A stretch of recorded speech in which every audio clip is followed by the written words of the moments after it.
एक बार जंगल के राजा शेर ने जानवरों को विभिन्न पदों पर नियुक्त किया। चीते को उसके तेज दौड़ने की क्षमता के कारण सेनानायक का पद दिया गया। बुद्धिमान हाथी को प्रधानमंत्री नियुक्त किया गया। इस तरह से सभी जानवरों को उनके अनुकूल कोई न कोई पद अवश्य दिया गया। बस खरगोश, कछुए और गधे को ही कोई पद नहीं दिया गया। यह देखकर घोड़ा बोला, खरगोश तो आसानी से डर जाता है। जिराफ बोला, कछुआ तो एक कदम चलने में ही घंटों लगा देता है। ऊंट बोला, गधा तो बेवकूफ होता है।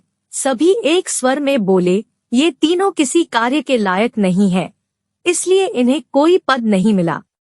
इस पर शेर बोला, नहीं, ऐसा नहीं है। प्रत्येक की अपनी एक अलग विशेषता होती है। खरगोश तेज दौड़ने की क्षमता के कारण हमारा संदेशवाहक होगा। कछुआ आसानी से छुप जाने में सक्षम होने के कारण हमारा जासूस होगा। गधा विपरीत परिस्थिति में अपनी ऊंची आवाज से आगाह करने का कार्य करेगा। इस प्रकार सभी जानवरों को यह सबक मिला कि प्रत्येक की अपनी एक अलग विशेषता होती है, इसलिए किसी की खिल्ली नहीं उड़ानी चाहिए। एक दिन मगरमच्छ नदी से बाहर निकलकर एक पेड़ के नीचे बैठा हुआ था। तभी वहां उसे ऊपर एक अजीब सी आवाज सुनाई दी। वह आवाज बंदर की थी, जो पेड़ पर बैठकर जामुन खा रहा था। बंदर इतने चाव से उस जामुन को खा रहा था जिसे देखकर मगरमच्छ को भी लालच आ गई। मगरमच्छ ने बंदर से पूछा, तुम क्या खा रहे हो? दिखने में तो यह बहुत ही स्वादिष्ट लगता है। बंदर ने जवाब दिया, यह रसीले जामुन है और यह बहुत ही स्वादिष्ट है। मैं इसे अधिकतर खाता हूँ और मुझे यह बहुत ही ज्यादा पसंद है। मुझे लगता है कि तुम भी इसे बहुत पसंद करोगे। इसे जरा खा कर देखो। यह कहकर बंदर ने कुछ जामुन मगरमच्छ के मुंह में फेंका। मगरमच्छ उन जामुन को खाने लगा। उन स्वादिष्ट जामुनों को खाने के बाद मगरमच्छ ने बंदर से कहा, अरे यह तो बहुत ही स्वादिष्ट है। मैंने आज तक कभी भी ऐसा कुछ नहीं खाया था। क्या तुम मुझे और थोड़ा सा जामुन तोड़ कर दे सकते हो? हाँ, क्यों नहीं, मैं तुम्हें और भी जामुन तोड़ कर दे सकता हूँ, बंदर ने कहा। बंदर ने और भी जामुन तोड़कर मगरमच्छ के मुंह में फेंका। अब मगरमच्छ रोज उस पेड़ के नीचे आया करता और बंदर उसे जामुन खिलाता। दोनों मगरमच्छ और बंदर बहुत अच्छे दोस्त बन चुके थे। दोनों की मित्रता बहुत ही ज्यादा बढ़ गई थी। कभी कभी मगरमच्छ नदी से निकलकर बंदर के साथ खेला करता और कभी कभी बंदर मगरमच्छ की पीठ पर बैठकर नदियों की सैर करता। उस मगरमच्छ की एक पत्नी भी थी जो दूर रहा करती थी। तो मगरमच्छ ने एक दिन सोचा कि वह अपनी पत्नी को खुश करेगा और उसे भी यह स्वादिष्ट जामुन खिलाएगा। उस मगरमच्छ ने बंदर को जाकर कहा, मेरे दोस्त, क्या तुम मुझे थोड़ा ज्यादा करके जामुन तोड़ कर दे सकते हो? क्योंकि मैं चाहता हूँ कि यह जामुन मैं अपनी पत्नी को भी खिलाऊं। वह नदी के उस पार यहाँ से थोड़ी दूर पर रहा करती है। हाँ, बंदे ने कहा, मैं तुम्हें आज बहुत सारे जामुन तोड़ कर दूंगा। तुम इसे अपनी पत्नी को खिलाना, वह पक्का इसे खाकर खुश हो जाएगी। बंदर ने जामुन तोड़े और उन जामुन को मगरमच्छ अपने मुंह में दबाकर अपनी पत्नी के पास ले गया। अपनी पत्नी के पास जाकर उसने कहा, यह देखो, मैं तुम्हारे लिए यह जामुन लेकर आया हूँ। यह जामुन बहुत ही स्वादिष्ट है। इसे खाओगी तो इसे कभी नहीं भूल पाओगी। यह सब सुनकर मगरमच्छ की पत्नी ने कहा, अच्छा ऐसी बात है, लाओ मैं जरा इसे खाकर देखती हूँ कि आखिर यह कितना स्वादिष्ट है। मगरमच्छ की पत्नी ने जामुन को खाया और जामुन को खाने के बाद वह भी इसकी दीवानी हो चुकी थी। मगरमच्छ की पत्नी ने कहा, अरे वाह, यह तो बहुत ही स्वादिष्ट है। मैंने आज तक कभी ऐसा जामुन नहीं खाया था। तुमने यह जामुन कहाँ से लाया? पत्नी के सब पूछने के बाद मगरमच्छ ने बंदर की बात बताई और बताया कि वह उसका एक अच्छा दोस्त है। बंदर उसे रोज जामुन खिलाता है। बंदर की बात सुनकर मगरमच्छ की पत्नी सोचने लगी कि अगर यह जामुन इतना स्वादिष्ट है तो इसे खाने वाले बंदर का दिल कितना स्वादिष्ट होगा। कैसे भी करके उसे बंदर का दिल खाना था। यह सोचकर मगरमच्छ की पत्नी मन ही मन एक षड्यंत्र रचने लग गई।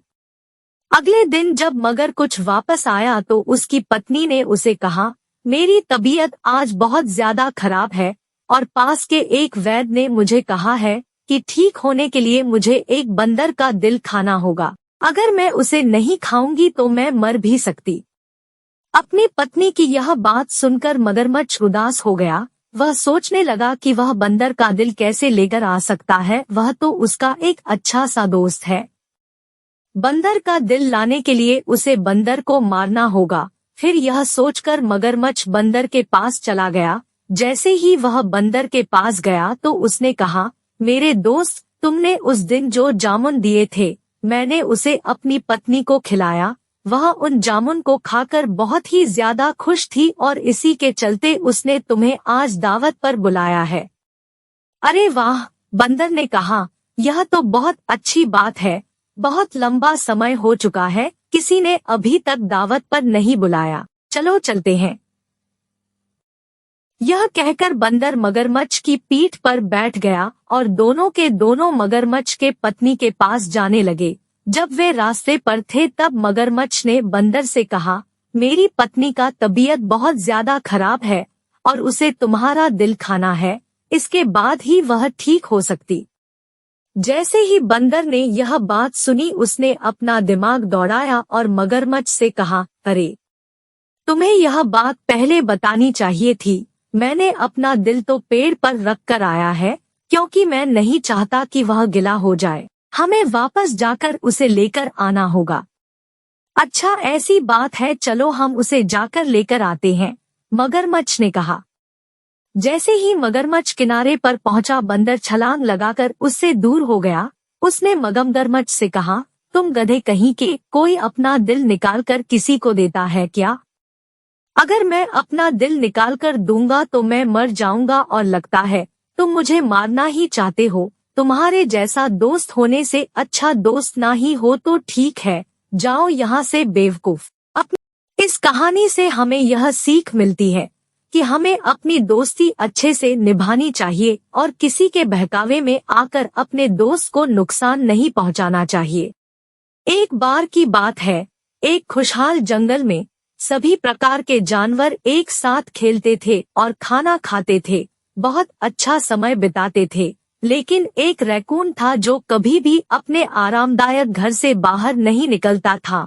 उसे कई रंग बिरंगे जीवों और फूलों के बारे में कोई जानकारी नहीं थी। वह हमेशा अंदर ही रहता था और मौजमस्ती से वंचित रहता था। एक दिन सुंदर तितलियों का एक समूह खिले हुए फूलों पर घूम रहा था। उनमें से एक रैकून की ओर उड़ गया।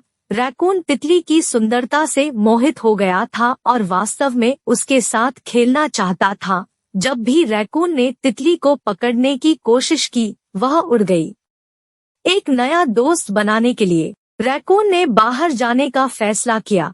उसे आश्चर्य हुआ जब उसने खूबसूरत जानवरों और पक्षियों की एक पूरी दुनिया देखी जो उसने पहले कभी नहीं देखी थी। रैकून अपने आसपास के अद्भुत प्राणियों से बहुत खुश था। उस दिन से वह अन्य जानवरों के साथ शामिल हो गया, रंग बिरंगे जंगल में खेलने लगा और खुशी से रहने लगा।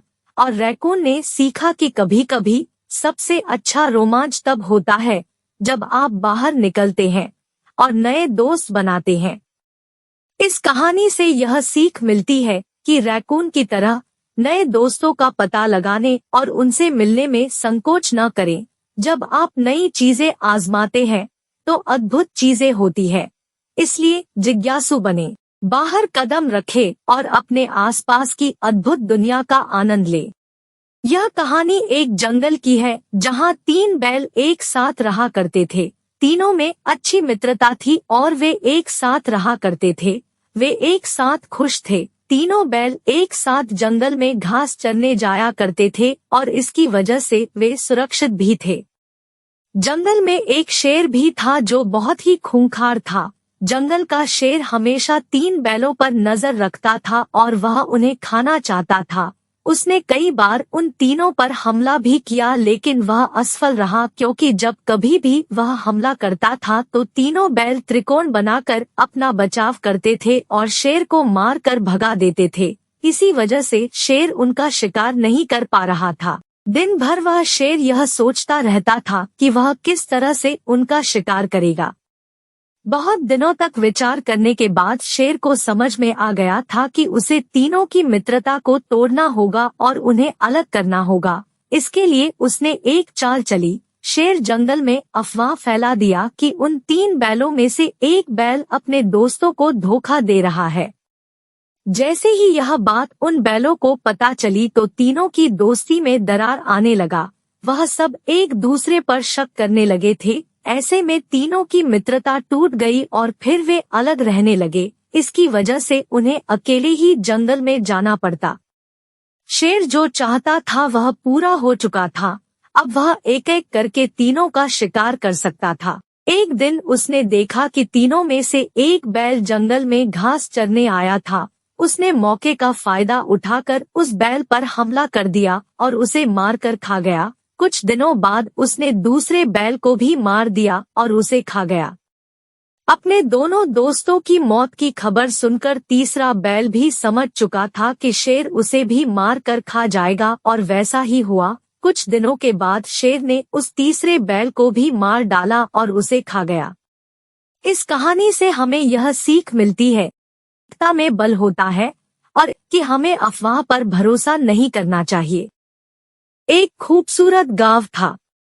गांव के बगल से एक नदी बहती थी। एक बार तेज तूफान के कारण नदी में बाढ़ आ गई और पूरा गांव बाढ़ के पानी में डूब गया, जिससे पूरा गांव नष्ट हो गया। ग्रामीणों ने हिम्मत नहीं हारी। वे फिर से गांवों में बसने के लिए कड़ी मेहनत करने लगे। सभी ने मिलकर घर बनाना शुरू किया। देखते ही देखते पूरा गांव फिर से बस गया और सभी लोग फिर से खुशी खुशी अपना जीवन जीने लगे।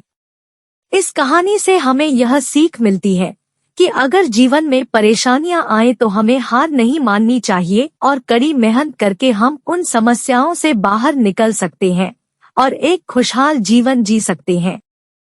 इस प्रकार की ज्ञानवर्धक एवं रोमांचक कहानियों के लिए हमारे चैनल को सब्सक्राइब करें। धन्यवाद।